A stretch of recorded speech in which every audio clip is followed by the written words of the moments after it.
سارے ساتھی بات سنیں. بسم اللہ الرحمن الرحیم. سارے ہمارے یہاں پہ میں نے جو کھڑے ہیں آپ کی جرأت کو سلام.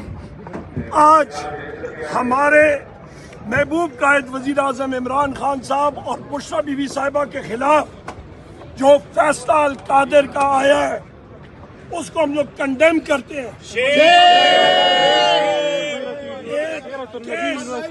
ایک کیس جو کہ جس کا وزیر اعظم عمران خان صاحب یا بشریٰ بی بی کا کوئی تعلق ہی نہیں, اس میں ان کو انوالو کیا گیا.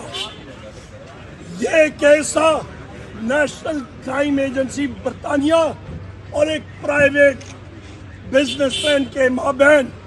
وہ رقم پاکستان میں آئی ان کی اپنی ڈیل کے تحت اور پاکستان کے سپریم کورٹ کے اکاؤنٹ میں آئی, کیونکہ این سی اے برطانیہ نے کہا کہ اس ڈیل کو خفیہ رکھیں. سپریم کورٹ پاکستان میں آتی ہے رقم, کوئی سپریم کورٹ بہار یا آندھرا پردیش میں تو نہیں جا رہی. دوسری اہم بات, سپریم کورٹ سے وہ پاکستان کے خزانے میں آتی ہے رقم. وزیر اعظم عمران خان صاحب کا, بشریٰ بی بی صاحبہ کا, القادر یونیورسٹی کا سے کیا تعلق؟ وہ ادارہ جو کہ سیرت نبی کریم محمد صلی اللہ علیہ وآلہ وسلم کی زندگی کے بارے میں تعلیم و تدریس دے رہے ہیں, اس کے اوپر بھی یہ لوگ اس کو متنازع بنا رہے ہیں. ان کو شرم نہیں آتی؟ یہ قوم 47 کی حکومت, ان سے کوئی اچھا کام تو ہوتا نہیں ہے.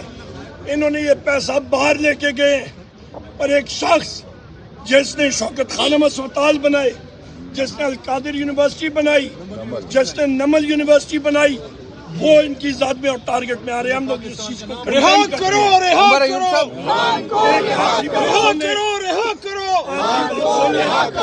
آخری بات سن لیں.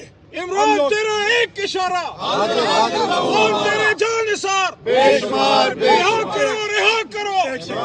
آخری بات ابھی سن لیں کہ حسن نواز سے پوچھے کہ ون ہائٹ پارک اس نے جو بیچا اس بزنس مین کو, تو حسن نواز نے وہ پیسہ پاکستان سے کوئی اتفاق فاؤنڈری کے سری اور سٹیل سے جا کے برطانیہ لے کے گیا تھا, خچروں پہ لے کے گیا تھا, گدوں پہ لے کے گیا تھا, اونٹوں پہ لے کے گیا تھا, ہنڈی کے ذریعے لے کے گیا تھا. پہلے وہ تو بات, اس کے بارے میں وہ بات کرے نا. ان لوگوں کو شرم نہیں آتی, ہم لوگ کنڈیم کرتے ہیں. عمر ایوب صاحب, تیرا یار میرا یار, نہ وہ باغی نہ غدار, نہ وہ باغا نہ بیمار. عمران خان